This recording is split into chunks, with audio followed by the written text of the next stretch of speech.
Thanks for tuning in to another KPIs podcast. It's been quiet, and that's because I've been doing a bunch of things, but also I've been working on this 2 or 3-part podcast around the pervasive issue of burnout. So to kick off the first podcast, my good friend Hannah Spicer is back. Our last podcast that we did together really got emphasis on when we talked about burnout, and I knew we needed to revisit it. So Hannah runs a company called Build a Kick-Ass Company, whose goal is to make work not suck, because happy people do awesome work. Her info's in the show notes, so please check her and her company out. Today we're going to be exploring burnout's causes, effects, and the importance of open communication in the workplace. We're discussing a myriad of things, and I think you're going to really enjoy it. I want to tease the next podcast because the next one I'm going to be chatting with Bob Fair, who's a licensed therapist and counselor, and he's going to bring more of a clinical approach on the issue of burnout. So stay tuned for that coming in the next few weeks. Now, if you've listened to these, I've never asked for likes, comments, ratings within Apple or wherever you listen to your podcasts. But for this topic, I'd like to ask you 2 things. Number 1, listen well and examine yourself. This podcast caused a lot of self-reflection and showed areas that I personally need to work on to avoid burnout or patterns that I have in my life. My hope is in listening to this conversation, it kicks off some reflection in you because I want to make sure that you're living your best life, that you're healthy and you're making great choices. So number 2, in prepping for these conversations, various friends and colleagues came to mind as I've seen them dancing that burnout line. If when you listen to this podcast, it challenges you, would you think about sharing it with someone else you know that could be dancing with that line or you've seen that pattern in their life? Listen again, guys, I don't need likes. I truly just want to see people become better versions of their self and do amazing things. And truthfully, amazing things are really hard to do when we're burnt out and we can't bring our best selves to work. And even worse is when we can't give the best versions of ourselves at home to our families. Thanks so much for listening. I hope you enjoy this podcast. Let's get into it. Hey, everybody. Look who's back. Back again. Hannah's back. Back again. She didn't know I was going to do that. So, Hannah, welcome back to the podcast. I'm glad that you're here. I'm excited to be here, and I wish I could wrap something back, but no one wants that. The last conversation that we had was incredible. It is my most listened to podcast, so thank you for being a part of that and being super awesome. And as we were posting clips and resharing clips, one of the things that we both saw resonate was around burnout. Here's that clip. What do you see as the toughest thing companies are dealing with right now to keep employees engaged and happy? So I really think that what challenges that people are facing now is meeting employees where they are. And what I mean by that, before anybody gets angry hearing that, is that the workplace is more dynamic than it has ever been before, with remote work, hybrid work, generational shifts, evolving expectations about what work should be. People want, just as you said, they want more than a paycheck. I mean, we all need the pay, we know that, but they want purpose. They want learning and growth opportunities. They want the sense that their work matters and that someone actually cares. And when they don't have that, another kind of big hurdle is leading right into burnout. And I'm seeing that across all industries and all sizes of teams right now. After everything that we have collectively been through over the last couple of years, employees are tired. They are exhausted. So many people are reevaluating what balance even looks like in their lives. Just because, as I said, we've always operated that way doesn't mean we need to continue doing that going forward. And I think that companies and teams, we can't accept mediocrity. Is that if companies fail to address this bigger piece, then we are risking losing top talent, like the people that are so passionate. We're risking losing them to burnout or to competitors that are offering more humanity in their workplace. I've always felt that your most passionate people, when you start to see them around the table and they are in that artificial harmony mode where they're just nodding their head and going along with it, that is a huge red flag because your passionate people should never be going silent. That post about burnout got a ton of engagement from my side, your side. We were texting back and forth about what we were hearing. And then in the midst of that, I know I was seeing some friends that were like in the middle of burnout, on the verge of burnout. I had people DMing me saying, like, I think I'm about to hit burnout phase or I'm already there. And then realizing that was a pattern in their lives. Truthfully, myself included, I've been seeing those patterns. And we're going back and forth and texting each other and saying, this is a bigger thing that we need to talk about again and dedicate more time to. So, first of all, just share some of the reactions you were getting to the last podcast and specifically around the topic of burnout. So the last part is funny. I had people messaging me and sharing it, and they were like, "You two are so cool." I'm like, "Why, thank you." I think we are cool too. I agree. And people just sharing open, like people I don't even know, messaging me on LinkedIn and saying it was such an incredible podcast. It got them thinking differently, which is all I can hope for. And people opening up on such a deep personal level. And I'm a complete stranger. So when someone's willing to share their life and where they're at, I don't take that lightly. And it was also shocking to hear how many people say, I'm pretty sure I'm on the edge of burnout. And I had someone say they've taken burnout quizzes online and they said all signs are pointing to it. And I feel like if you take a burnout quiz, you're Right. probably there. it's The probably last question or first question should be, if you're taking this quiz, you're probably burnout. Like, just Right. like it admits it. Like, did you take this quiz because you think you're burnout? You already are. Yeah, Yeah, you are. That's a signal. And exactly. I think it's just that reminder that burnout is not a buzzword. It is Mhm. more than being tired. It is, stress that hasn't been successfully managed, and it's leading to all those things, right? Like we all know the emotional exhaustion and the motivation that just seems to have walked up and left out of our rooms, and the declining performance. And so I think that's why it's important that we actually have these conversations, because I think people suffer in silence about burnout because I believe that workplace is portrayed as a personal failure, and it is not a personal failure, right? It's the workplace will either fuel your burnout or fight it. And yes, there is a personal responsibility to this as well, but I think we need to have these conversations so people don't feel alone and wondering, is this normal? And is something wrong with me? Agreed. And that's why I'm so excited. I've been talking to other people about getting to this point, and actually talked to an old therapist and counselor about that he's excited to listen to this because I want to bring in his perspective just for some things to deal with. But I know we're kind of going to talk kind of at the work corporate level and leadership level, but like, how does this burnout thing happen from your point of view? How do we start to think through this as both individuals and leaders? Sure. Well, I'll go off by saying that burnout doesn't happen overnight. I think we all know that. It's that slow leak in the tire that we don't notice until all of a sudden we are driving on the rim, right? It is something that builds up over time. And it's when the demands on us consistently start to exceed the capacity that we have in order to meet them. And when that happens, there are gaps that we don't address, right? We just sit with them silently. I saw that through the messaging I was getting. And that chips away on your energy and your creativity and your well-being. And that's why I say there's responsibility from a workplace and also the personal level as well. I think I talked about this in our last podcast, but I'm not entirely sure because we had such a good conversation. But a lot of people think burnout is purely within our work time. I like to zoom out a little bit and look at it as the full 168 hours in a week that we have. So even if you work 40 hours, that still leaves you with 128 hours for everything else. Once you factor in sleep and all the good, if you are blessed like me and you get 56 hours a week sleeping, I recognize there are not a lot of you, then we're essentially left with these 72 hours to manage ourselves, intentionally manage. And so if those 72 hours are filled with more obligations, emotional labor, unhealthy coping strategies like our binging of the Netflix and gross fast food and all that, we're not actually refilling our tank, we're draining it faster. I don't believe that burnout is just about what's happening inside work. It's how we're managing it outside of work too. So looking at it from, I guess, those two perspectives, we can't live just for the weekend to fill up our cup.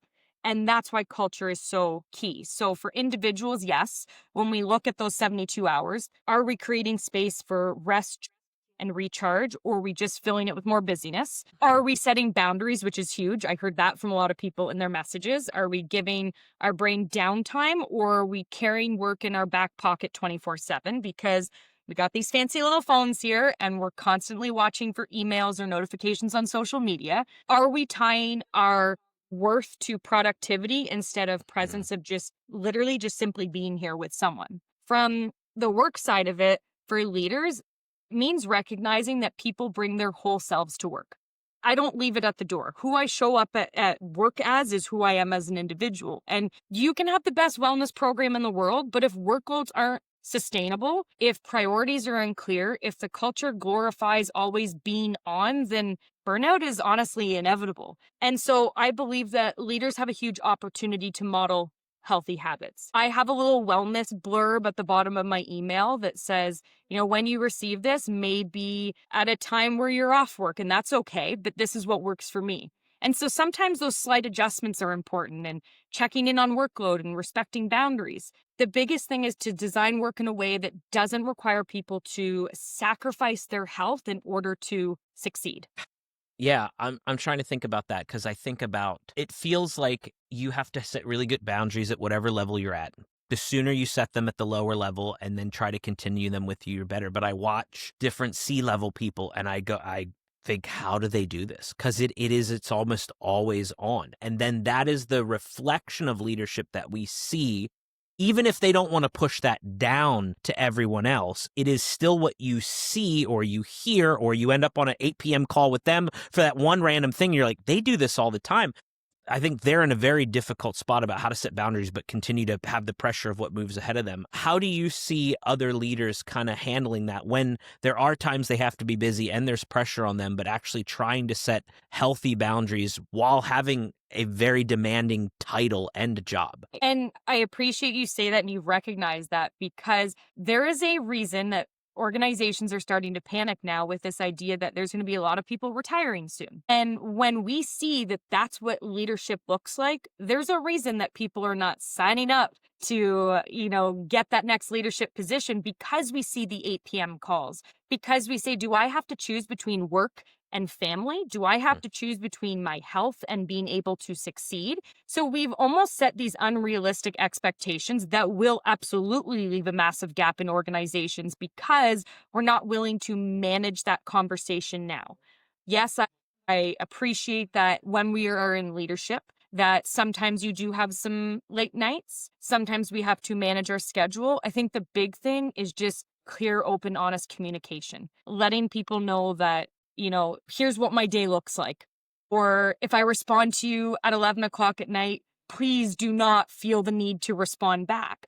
But we have trained people's brains to say, if I do receive an email, I need to respond back. And a lot of that comes with trust. And do we actually take the time to get to know someone on a human level? So not that we turn this into a counseling session, I have but no counselor.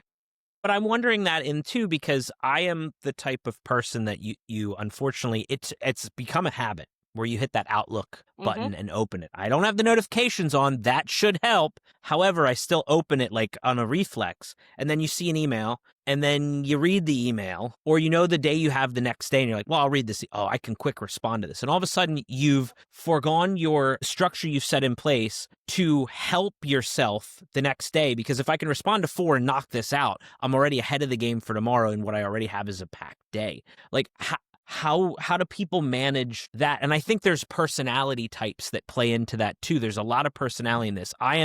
If I can fix this quickly and move on with it, it's one less thing I have to remember throughout the day, because it just builds. And then if you forget to write something down, it's like, but if I just take care of it, I don't even have to remember it. Right. So how does personality play into this and the thought process around burnout? So you are speaking my language, because I live and breathe this stuff. So it is really important to recognize that burnout does not look the same for everyone. What it looks like for you is going to be completely different for me, and it doesn't happen for the same reasons. So yes, I think our personality shapes how we experience it, how we manage it, what drains us, what fills us back up. And I don't believe we take enough time as people to understand that about ourselves, but to also recognize what that looks like for our family members or team members. So I am biased because I love the Personality Dimensions tool, my little shameless plug, because I'm certified in that. But whatever tools are out there around personality, I think are game changers. I will go on the record of saying, before any hate messages, personality tools do not explain everything about a human being. All it does is create a really great way to start human conversations like we're having, right? To understand what to look for and how to prevent that burnout. I am someone who loves structure, despite us just talking that I change up my office every couple months. I am the one that carries a lot of responsibility, and I feel like I can't drop the ball. So I've had to work really hard years over years to give myself permission to not have to do it all at once. I've done the same thing as turning off my notifications on my phone and shutting my office door, because if my computer light is on, I'm just going to respond to this one email. And all of a sudden, I've now neglected my husband for the night because I just got caught up in work. So permission is a huge thing. There's other people who struggle saying no, and they tend to burn out because they're absorbing everyone's emotions. And then they start to neglect their own needs. And other people burn out when they're forced to follow inefficient systems or they're constantly micromanaged. There's some who will burn out because there's too much repetition or confinement, or that they feel like they are boxed in. So it really does look different for every single person. When we can understand people on a human level, and I always say the word humanity in everything that we do, when we can understand this, we stop treating burnout like a one size fits all. And instead of generic self-care activities, and I'm not saying those are bad, we need to actually build in strategies for the way that someone is wired. And so I also think from a team perspective, if I understand how you're wired and what that may look like for you, I can have more open, honest conversations. I can bring more empathy into our conversations. And what may look like I'm being too rigid, which I have been called before, actually may be me hanging on by a thread. So right away, we go to the negative aspect instead of just being curious. And I know we talked about that. Remember that from our last podcast, we were talking about the curiosity in it. I still think that curiosity applies to today, is not letting that first thought take over and saying, why are they like this? Can I help them out? And that tends to support people on a level that we're just not used to doing. I have so many places I want to take that. I need you to be more concise so then I can jump it. No, I'm just kidding. I'm just kidding. No, there's so many things like no, there's just so many things I want to do that, because I think like I want to talk about like what fills us back up, but then I also think about like that matters to personality, and you were just touching on that like really knowing your team and knowing what matters is good. And in here, like again, that's why I think the podcast resonates, is I'm sitting here dealing with some of my own stuff as we're talking about this, about like I will work hard on this thing and then I got it done and then I take 2 days and I have people messaging my days off. This is only going to take 5 minutes. And I'm like, no, I worked really hard and then it finished. And this is the safety time that I need to refresh. So to like, it's only 5 minutes here and it's only 10 minutes here. Like that deteriorates everything when I'm trying to put up boundaries. And I'm literally here like, oh, yeah. Yeah. But like in that personality stuff, I think I wanted to kind of comment back to the personality test. It is so important that we learn about ourselves, why we are driven to things, why we say yes to things, why we say no to things, if we have a problem saying no to things, the personality type that drives that, and then what that personality does to refuel and refill, because that's the only way that we manage this. And I think a lot of people don't do the work on themselves. This is not 9 months of counseling and all that different stuff. You don't have to do that. That can help. Trust me, but it's finding those things out so that you can kind of tip the scale on some of those things to get better and see the wave coming and stop it before it happens. So like one of the things I was thinking about is like in being refueled, and I'll tell a story about a friend, works really hard, works too many hours a week. We've talked about that. Hits burnout, but still has to finish his multi-week thing. And then is like, I just need to take 2 weeks off. Then it was 3 weeks. Now it's a month. And he's self-employed, so like he can do it. But I'm like, I don't think just time off from not thinking about it is actually going to fix it, because over the last 3 years, the time you need off and the frequency with which you need that time off just keeps shortening on the one thing and extending how long you need. Yeah. And I'm like, this is a recipe for disaster. That is not to say that you should not take 2 weeks off if you have an awesome trip planned, or 3 weeks, or whatever your company gives you. Like that is not saying that. But it is working to realize that might not be the fix if it keeps happening. Right. There's other things to go. Patch it. Right. And get what the root cause is, because you're just delaying it, right? 2-3 weeks of vacation is great, but when you come back, the work is still there. The inefficient processes are still there. You didn't magically learn to say no while you're on vacation. Like the problem still exists. Yeah, and I wanted to kind of talk to you, like, in what you've seen, how have you seen people, what are some methods? Because I think actually saying, here's some things people try to fix burnout, people go, oh, crap, that's what I do. So what are some ways that people try to fix burnout? So I think people believe that burnout is fixed by the weekend, right? You always hear that. You never hear someone say, I'm so excited for Monday. You never. Yeah, well, when there's the whole song, everybody's working for the weekend, right? Like it's Right. ingrained. So yeah.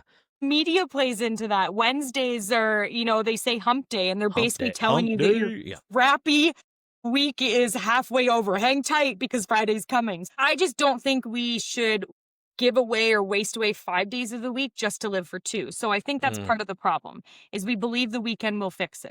And then the Sunday scaries come around and we're freaking out at 3 p.m. on a Sunday. Well, you've already lost half your weekend just by that. So a part of this is really changing the mentality towards it, which is why I'm a big supporter of thank goodness it's Monday versus the thank God it's Friday, the woo woo, hands in the air. I love my weekends too, but let's also show that same love to the Monday to Friday. Of what we're doing. People will go away on vacation, like you said, or they'll book a massage we see for self-care, read a book. Those are all great things, but they don't solve it. We're never getting to the root cause. And I'm not quite sure if because burnout is kind of seen as taboo to talk about in the workplace, like, do we not feel that we can share? Because if we share that we are burned out, will my leaders think differently of me? Will my team pull back from me? So there's just so much, I think, that is missing from a workplace perspective, and we'll throw healthy smoothies and yoga at it. It's still not solving the problem. Free lunch Wednesday, right? Yeah, whatever it is. You'll get my smile for food because who isn't excited by free food? But you're still not helping me regain the energy or my creativity. I'm still just showing up with my time. And if we want to eliminate or fight back against this burnout, then we need to start looking at a whole person as an individual, not just a group of us who are coming in that one initiative is going to be able to solve it, because it simply won't. And yes, there's a role that leaders have for this. There's a personal responsibility, and there's also the team aspect. Like when I work with people, I know if you are stressed, because if I work close enough with you, if I've gotten to understand who you are, if I start to see different behaviors, that's a signal. But when we see these signals, it's like our brain fires off the fight or flight and says, do not engage, right? My mom calls it the DNE, do not engage. And it's just the wrong mindset. We've lost how to literally be human beings in a world where we need more humanity than ever. That's good.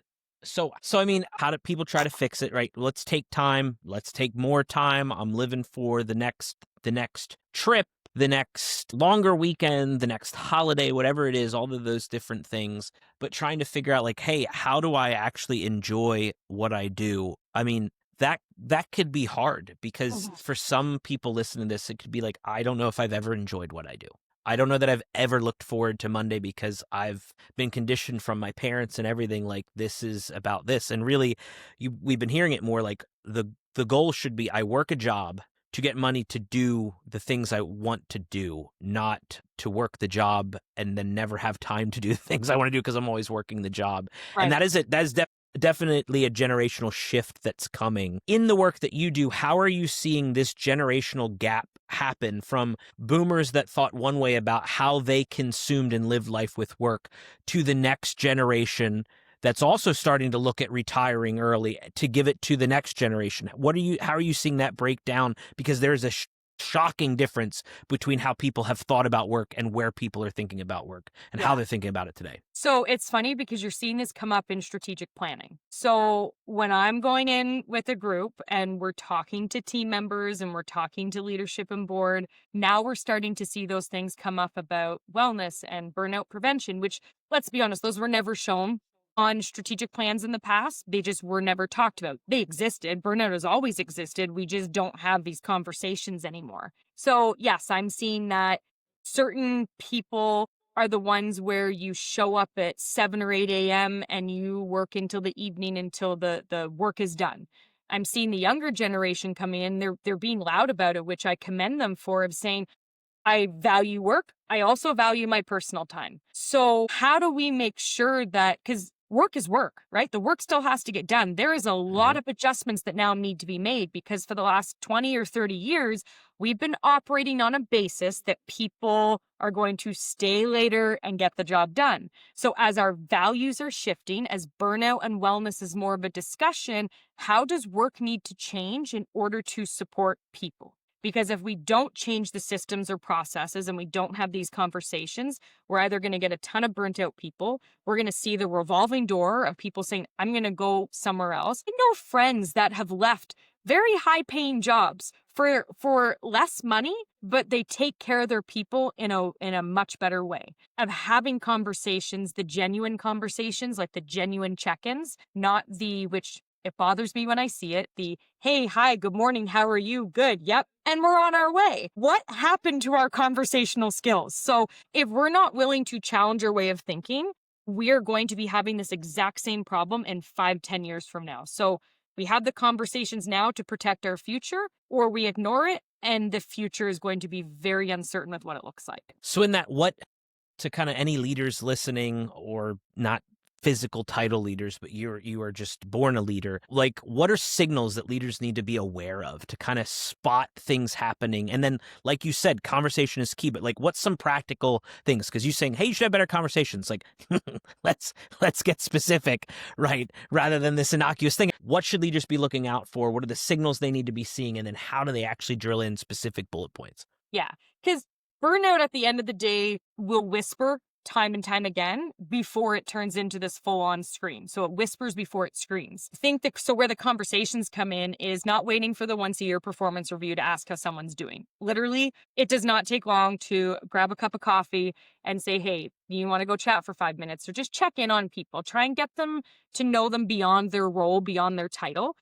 Because I don't think that matters. We're just trying to understand how people are. Is there anything that's getting in the way, right? Them being able to do their work? Are they finding joy? Are they bringing joy to work at the end of the day? There's so many conversations that we are missing. We are a society where we focus on KPIs and deadlines. And I believe we need to focus on those things and goals, but we also need to get to a different level with people. We need to get to the transparency and honesty level. I think another big thing is just watching for the very subtle shifts in behavior change. So if someone who was always hitting deadlines and all of a sudden they start missing them, or they need a ton of reminders, someone who was once extremely engaged and now they're very quiet in meetings, those are just signals. That's all they call them. They're just signals. If you start to see that, have a conversation one-to-one, pull someone aside. Hey, I noticed that you're not speaking up as much in meetings. Is there something that we can discuss? How can I better support you, or how can we support each other? People can be productive and they can have zero passion left. I also think that's something that you can see.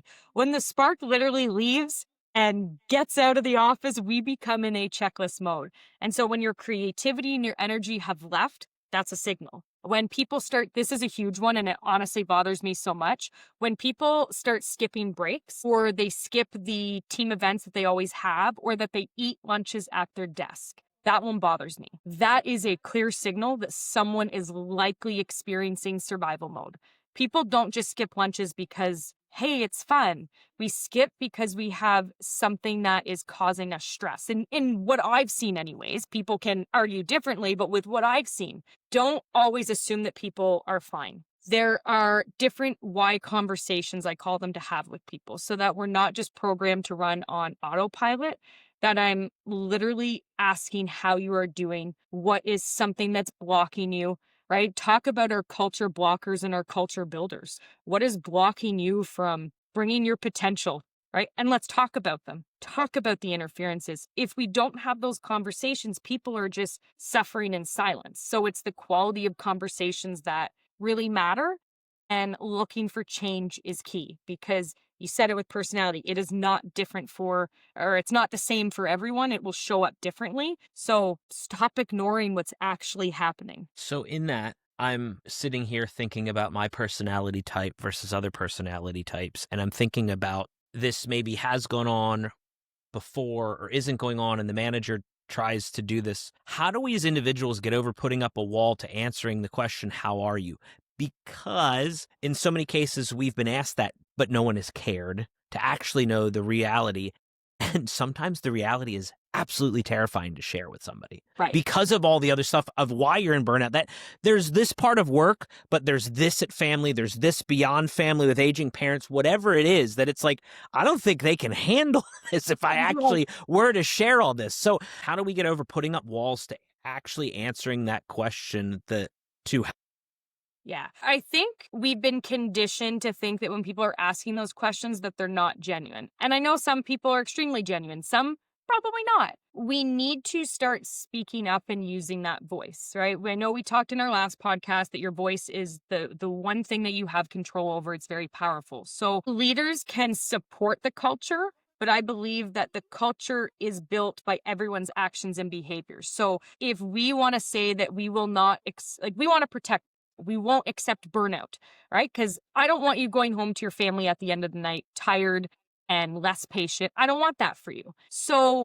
if I speak up and start using my voice and sharing, then I hope that influences someone else to be able to share too. Typically, what I see happens is that we wait for this big team event to try and have these conversations. They're not going to happen there. There just won't. And so maybe I don't divulge everything. if I have a problem telling my one-on-one manager that I'm struggling, I'm probably not going to do that with 9 other people in the room or 4 other people in the room. Because we're afraid of judgment. I don't want to be open and honest with people that don't know my dog's name, right? I'm not going to share those secrets with you. So part of that is, I think, finding, building the trust with your manager to be able to speak with.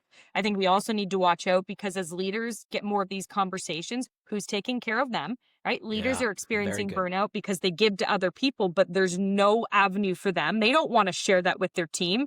God forbid we show that leaders are human because now we're worried what they're going to think about us. So it can be a really nasty cycle that we get into. I have spoke with some people who struggle with certain things, and I say journaling is so underrated. Grab a journal from the dollar store. I don't care. Grab paper out of your printer and start writing what are 3 things that you did that day that are wins for you. Doesn't have to be big. What are 3 things you're grateful for? And then maybe write something down of something that you are struggling with at work. And as we start to build that, and I'm not a counselor or anything, but once we start to build in the confidence of just being able to speak it or write it down on paper, then I may have a little more confidence to go in once my thoughts are figured out and then go and speak with someone that I really trust at work. I think a big part of it I've heard from people is that we're afraid because we can't actually acknowledge it ourselves, right? We don't want to. I'm not in this space. I'm not burnt out.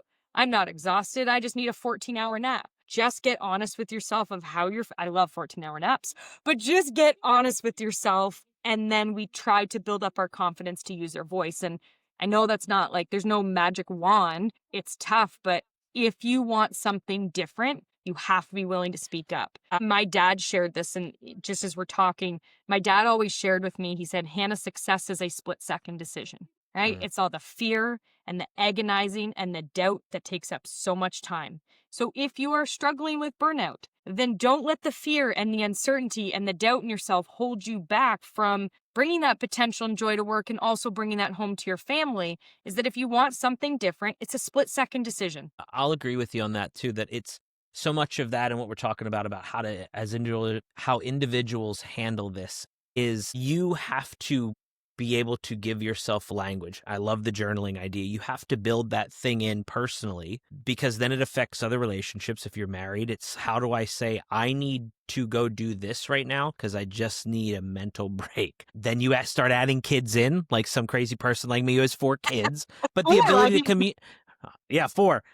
The ability to communicate to your wife, like stressful day at work. Hey, I'm going to go take a 20-minute walk because I just need to clear my head for a moment and not think about this or go listen to a song or think about it to get rid of it to do that. But that starts the communication there. And then I found, right, the closer relationships, if you work on those, starting that communication, it becomes then easier to express yourself to management to say, like, this is what I'm dealing with. What do you think? And again, counseling, great opportunity. Yes, you're paying to talk to someone, but they have ideas and information. And sometimes the best part of counseling is knowing that it is a weekly opportunity where you get to talk about yourself and work on yourself when you have everything else going on.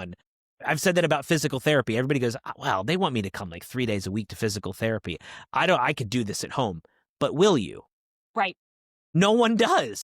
Physically going to the place means you're going to do the physical therapy that actually heals you. It's the same thing with counseling, going once a week to it and making the time. You're actually going to do the work. What you do from there, that is how fast you're going to heal and deal with things, but at least go and do that. So it's a fascinating thing about how we just need to kind of continue to work on ourselves, understand ourselves, understand our personality type, how we react to things, what brings us joy, what gives us life, how we like to be celebrated, and then kind of matching that into how do we work that into what we do in a normal day to kind of make space for everything. Yeah. And I love you say work that in, right, to our everyday. People who have read the book Atomic Habits, habit stack, have dinner, and then have the conversation with your partner right after dinner of what went really well at work, where are you struggling, what's a way that you could support me tomorrow. We just are not taught to connect that way anymore.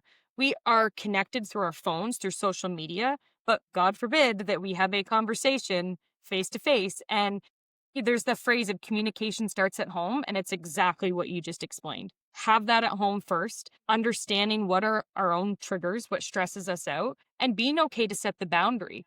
If you come home and you say, hey, I need 20 minutes, I'm not going to get angry at you. I'm going to know that you need that time. And if I respect you, if I care enough about you, doesn't matter who you are, is there anything I can do for you? Otherwise, enjoy your 20 minutes or your 30 minutes. And then let's try to, just make sure that your night doesn't add more stress onto it. Something I have learned is because I am the person that, call me bossy, if you will. At home, I like dishes away, laundry away, the house tidy. Well, if I know my husband's going to come home at the end of the night, maybe he is stressed for whatever reason, maybe I need to check myself and say, okay, I'm not going to be on him right away about laundry in, right, dishes in, because now I'm not supporting our relationship. I'm actually creating a blocker between us. And that same thing is what we need to remember in the workplace too. That's good. Yeah, I was thinking about stuff too. One of the things I've gotten for a person with, I was like, I'm going to go take the boys to soccer practice. I think I'll be home, but not sure. And sometimes I just sit there, right, in the car, like, because there's just a break, like working in those things. But I was also thinking about like single people who don't have somebody to bounce these things off, and especially single guys, right? There's the bro code and all that stuff. Like, most of us aren't okay. We're all dealing with stuff. And I don't know how to get that out of your other guy friends, but it is an important thing that if you can find the relationship, and it might be your parents or that as you're older or that, but like finding the relationship to just truthfully admit, we're not all okay. Like, what do you actually need? Like, maybe 5 drinks isn't the fix, right? Maybe Right. just going out to the bars and the fix, there's more going on there that actually, if we just have a healthy conversation about it, like for 30 minutes, then we can go have a beer. And we're actually in a better spot to not drink 7 beers. We can have 1 or 2 and still have a good time, but we actually dealt with some good things. There's so many thoughts, and I think this is probably part 1 of what we'll continue talking about as we get more reactions to things. But you don't have to live in burnout. I think your encouragement is understand your personality, how it works. Counseling might be an option. Taking time off in the midst of that, also an option, but shouldn't it be the fix if it doesn't actually fix it? Any other thoughts that you have about all we've talked about today? I have way too many thoughts, but I won't keep you here for hours. I just think it's starting the conversation. I think the more that people talk about it, the more, it doesn't matter who you are, I think the more people will feel comfortable coming forward. There's so many topics that we avoid, and we just need to keep using those voices to get louder, to let people know that if you're experiencing this, do not hide from it. You are protecting your future, protecting the future of your family, your team members. So be that first person to take the step. I say that even in my training, which is funny, right? I can go in and I can give you all the tools and all the resources. I can pump you up and get you excited. At the end of the day, I cannot handhold you, unfortunately. I can't be there side by side. So I can just hope that I influence you by how I chose to show up. And I think how we choose to show up in the workplace will influence other people to also do the same. How I choose to show up with my family, with my friends, will also impact those relationships. And I think we just need to get back to the basics, in all honesty. We have just grown apart from people and the foundations of what truly matter. We need to take it back to the basics and just stop making things so complicated. Hannah, that was just a fabulous way to end the podcast. Thank you so much for being here again. I know we're going to keep talking. People have comments. Please comment. We want to keep talking about this stuff because it is important. It matters. Everybody's dealing with it. And we both want to see a healthy workplace and a healthy family. So thank you so much for being here, Hannah. I appreciate it. Thanks, Kurt. I will come back as long as you ask. All right. Thanks so much.